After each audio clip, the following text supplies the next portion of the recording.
Existe um lugar na Sibéria onde a terra simplesmente se abriu. Não estamos falando de um buraco qualquer.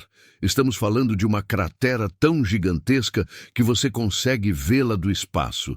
Tão profunda que, se você jogar um edifício de 200 andares lá dentro, ele desaparece completamente. E o mais impressionante, tudo isso foi cavado à mão, explosão por explosão, durante décadas de trabalho ininterrupto em um dos lugares mais hostis do planeta. Bem-vindo à mina de Mirny, na Rússia. O buraco artificial mais assustador já criado pela humanidade. Mirny é uma cidade que não deveria existir, localizada na República de Sakha, no extremo leste da Sibéria. Essa região enfrenta invernos com temperaturas que chegam a menos de 60 graus. Durante 6 meses do ano, o sol praticamente desaparece. O solo permanece congelado o ano inteiro, em um fenômeno chamado permafrost. Nenhuma árvore cresce ali, nenhum rio flui. É um deserto gelado onde a natureza parece ter esquecido de criar vida. Mas em 1955, tudo mudou. Geólogos soviéticos descobriram algo extraordinário enterrado naquele gelo: diamantes. Não apenas alguns diamantes perdidos, mas um dos maiores depósitos de diamantes do mundo inteiro. A notícia chegou até Moscou como um raio. A União Soviética, em plena Guerra Fria, precisava desesperadamente de diamantes industriais para sua indústria militar e tecnológica. Diamantes não servem apenas para joias. Eles cortam, perfuram e resistem a temperaturas extremas. São essenciais para fabricar ferramentas de precisão, brocas, componentes eletrônicos. E agora, a URSS tinha sua própria fonte. A decisão foi imediata: construir uma mina ali, não importa o custo. E o custo foi absurdo. Quando os primeiros trabalhadores chegaram a Mirny em 1955, eles encontraram literalmente nada. Sem estradas, sem casas, sem infraestrutura. Apenas gelo, vento e escuridão. As primeiras expedições precisaram ser feitas de avião, pousando em pistas improvisadas sobre lagos congelados. Os engenheiros soviéticos montaram acampamentos provisórios e começaram a perfurar o solo. Mas perfurar permafrost não é como cavar terra comum. O solo congelado é duro como concreto. Brocas convencionais simplesmente quebravam. A solução encontrada foi brutal: explosões. Toneladas de dinamite foram usadas para quebrar camadas de rocha congelada. Depois das explosões, tratores gigantescos removiam os escombros. Caminhão após caminhão, dia após dia, mês após mês. E assim, lentamente, o buraco começou a crescer. Nos primeiros anos, a escavação era feita completamente a céu aberto. Isso significa que não havia túneis subterrâneos. Tudo era cavado de cima para baixo, criando uma espiral descendente gigantesca. Conforme a mina ficava mais profunda, caminhões precisavam percorrer quilômetros de estradas em espiral apenas para sair do buraco. Cada viagem levava horas, mas o verdadeiro pesadelo era o clima. No inverno siberiano, as temperaturas despencavam para menos de 50 graus ou 60. Nesse frio extremo, o aço fica quebradiço. Pneus de caminhões explodem como pipoca. Óleo lubrificante congela e paralisa motores.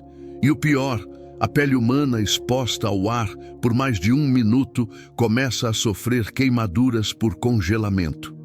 Os trabalhadores usavam camadas e camadas de roupas térmicas, mas mesmo assim, acidentes eram comuns. Dedos e orelhas congelavam, motores falhavam, equipamentos quebravam constantemente e ainda assim a operação nunca parava. A União Soviética não aceitava atrasos. Para manter a mina funcionando, foi necessário construir uma cidade inteira ao redor do buraco. Mirny cresceu rapidamente. Apartamentos foram erguidos, escolas foram abertas, hospitais foram montados. Tudo projetado para suportar o frio extremo. As janelas tinham triplo vidro. Os prédios eram aquecidos por caldeiras gigantescas que funcionavam 24 horas por dia, 7 dias por semana. Até os encanamentos precisavam ser isolados termicamente para que a água não congelasse dentro dos canos. Na minha visão, o mais impressionante não é a engenharia, é a pura determinação humana. Essas pessoas viviam em um dos lugares mais inóspitos do planeta, trabalhando em condições brutais, apenas para cavar um buraco cada vez mais fundo. E o buraco crescia assustadoramente rápido. Em 1960, apenas 5 anos após o início, a mina já tinha mais de 100 metros de profundidade. Em 1970, ultrapassou 300 metros. Em 1980, chegou a 400 metros. E quando finalmente parou de crescer, em 2001, a mina de Mirny tinha incríveis 525 metros de profundidade e 1.200 metros de diâmetro. Para você ter uma noção do tamanho, o Empire State Building tem 381 metros de altura. Você poderia jogar o Empire State Building inteiro dentro da mina de Mirny e ainda sobrariam 144 metros de espaço. Mas cavar fundo trouxe problemas novos e inesperados. Conforme a mina descia, o ar dentro do buraco começou a se comportar de forma estranha. A diferença de temperatura entre o fundo gelado e o topo criava correntes de ar violentas. Helicópteros não conseguiam voar sobre a cratera porque eram sugados para baixo pela turbulência. Houve relatos de helicópteros perdendo controle e quase caindo dentro do buraco. Por segurança, a aviação sobre a mina foi proibida. E tinha outro problema. A logística estava ficando impossível. Os caminhões que transportavam minério para fora do buraco precisavam subir uma estrada em espiral de mais de 8 quilômetros de extensão. Cada viagem levava aproximadamente 2 horas só para sair. Isso sem contar o tempo de descida. O consumo de combustível era absurdo. O desgaste dos pneus e motores era brutal. E qualquer falha mecânica no fundo da mina significava atraso de horas ou dias. Foi então que os engenheiros tomaram uma decisão radical: parar de cavar para baixo, a céu aberto, e começar a cavar para os lados, criando túneis subterrâneos. Em 2001, a escavação a céu aberto foi oficialmente encerrada. A partir dali, a extração de diamantes continuou, mas através de minas subterrâneas que se estendiam horizontalmente a partir das paredes da cratera. Esses túneis permitiam acesso direto aos veios de kimberlito, a rocha que contém diamantes, sem precisar remover toneladas de material de cobertura. Mas essa transição não resolveu todos os problemas. Na verdade, criou novos. O permafrost, aquele solo permanentemente congelado que dificulta tanto a escavação, também tem um lado positivo. Ele estabiliza as paredes da mina.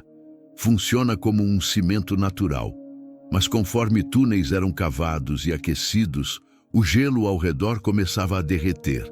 E gelo derretendo significa instabilidade. Rachaduras começaram a aparecer. Pequenos desmoronamentos se tornaram frequentes. E então, em agosto de 2017, aconteceu o inevitável. Um dos túneis subterrâneos inundou completamente. A água do degelo saturou o solo, as paredes cederam e toneladas de rocha desabaram. 8 trabalhadores ficaram presos no subsolo. Equipes de resgate trabalharam durante dias, mas não conseguiram alcançá-los a tempo. Os 8 morreram soterrados. Após essa tragédia, as operações foram suspensas imediatamente. Investigações revelaram falhas na ventilação, na drenagem de água e na manutenção estrutural dos túneis. A empresa responsável, Alrosa, a maior produtora de diamantes da Rússia, enfrentou críticas pesadas. Em 2017, a mina de Mirny foi oficialmente fechada. Hoje, o buraco gigante permanece lá, abandonado, silencioso, como uma cicatriz visível do espaço. Mas a história da mina de Mirny não é apenas uma história de ambição e tragédia. É também uma história de resultados impressionantes. Durante seus 46 anos de operação a céu aberto, a mina produziu aproximadamente 10 milhões de quilates de diamantes por ano. Ao longo de décadas, estima-se que mais de 350 milhões de quilates tenham sido extraídos. Isso representa bilhões de dólares em valor bruto. Os diamantes de Mirny eram conhecidos pela alta qualidade, muitos adequados tanto para uso industrial quanto para joalheria. A cidade de Mirny, que começou como um acampamento gelado e provisório, tornou-se um centro urbano permanente. Hoje, cerca de 37 mil pessoas vivem ali. Existem escolas, hospitais, supermercados, cinemas. A cidade se sustenta principalmente através da Alrosa, que continua operando outras minas na região, embora nenhuma tão grande quanto a original. Quando analisamos esse projeto de forma crítica, é impossível não sentir uma mistura de admiração e desconforto. Por um lado, a mina de Mirny representa um feito monumental de engenharia e persistência humana. Transformar um deserto congelado em uma das maiores minas de diamantes do mundo exigiu tecnologia, coragem e uma capacidade incrível de adaptação. Os soviéticos literalmente dobraram a natureza à vontade deles. Por outro lado, o custo humano e ambiental foi altíssimo. Quantos trabalhadores morreram durante as décadas de operação? Os registros oficiais são vagos, mas sabe-se que acidentes eram frequentes. O impacto ambiental também foi brutal. A cratera alterou permanentemente a paisagem local. O permafrost foi desestabilizado e a extração de diamantes sempre levanta questões éticas sobre valor, necessidade e exploração. O que pouca gente percebe é que a mina de Mirny também é um símbolo da Guerra Fria. A URSS não cavou aquele buraco apenas por lucro. Foi uma questão de orgulho nacional e necessidade estratégica. Ter acesso próprio a diamantes industriais significava independência tecnológica e militar. Significava não depender do Ocidente. E significava mostrar ao mundo que a União Soviética era capaz de feitos impossíveis, mesmo nas condições mais extremas. Hoje, décadas após o colapso soviético, a cratera permanece como um monumento estranho. Turistas ocasionalmente visitam Mirny para ver o buraco de perto. Há planos de transformar a área em atração turística ou museu, mas nada concreto foi implementado. A mina simplesmente existe, vazia, silenciosa, gradualmente se enchendo de água e neve. E aqui está a grande ironia. A mina de Mirny foi cavada para extrair algo valioso, mas o buraco em si pode ser mais valioso do que qualquer diamante. Ele é uma lição visível sobre os limites da ambição humana. Uma lembrança de que podemos domar a natureza temporariamente, mas nunca completamente. E uma pergunta permanente: até onde estamos dispostos a ir em busca de riqueza? A resposta, pelo menos no caso de Mirny, é clara. Até 525 metros de profundidade, em um dos lugares mais hostis do planeta, durante 46 anos ininterruptos, custando vidas, dinheiro e estabilidade ambiental. Valeu a pena? Bem, isso depende de quem você pergunta. Para os geólogos e engenheiros que participaram do projeto, provavelmente sim. Foi um desafio técnico sem precedentes. Para os trabalhadores que perderam dedos, membros ou vidas, provavelmente não. Para a União Soviética, definitivamente sim. Para o meio ambiente, definitivamente não. E para nós, que olhamos de fora décadas depois. Na minha opinião, a mina de Mirny é uma prova de que a engenharia humana não tem limites técnicos, apenas limites éticos. Conseguimos cavar buracos impossíveis, construir cidades em desertos gelados, extrair riquezas de lugares onde a vida não deveria existir. Mas a verdadeira pergunta não é: podemos fazer isso? A verdadeira pergunta é: devemos fazer isso? Porque no final, o buraco de Mirny vai permanecer ali por séculos, muito tempo depois que os diamantes foram vendidos, gastos e esquecidos. muito tempo depois que a cidade ao redor entrou em declínio. Muito tempo depois que todos nós estivermos mortos. E quando futuros arqueólogos ou civilizações olharem para aquela cratera gigante, eles vão fazer a mesma pergunta que fazemos hoje ao olhar para as pirâmides do Egito ou as ruínas de civilizações antigas. Por que eles fizeram isso? Valeu a pena? A diferença é que as pirâmides foram construídas para durar. A mina de Mirni foi cavada para esvaziar. E agora, esvaziada, ela permanece como um monumento involuntário à nossa capacidade de transformar o mundo, para o bem e para o mal. Então, o que você acha? Projetos como a mina de Mirni representam o melhor ou o pior da engenharia humana? Até onde devemos ir em busca de recursos naturais? E o que deveria ser feito com esse buraco gigante agora que ele não serve mais para nada? A resposta, como quase tudo na história humana, provavelmente está em algum lugar entre a admiração e o arrependimento.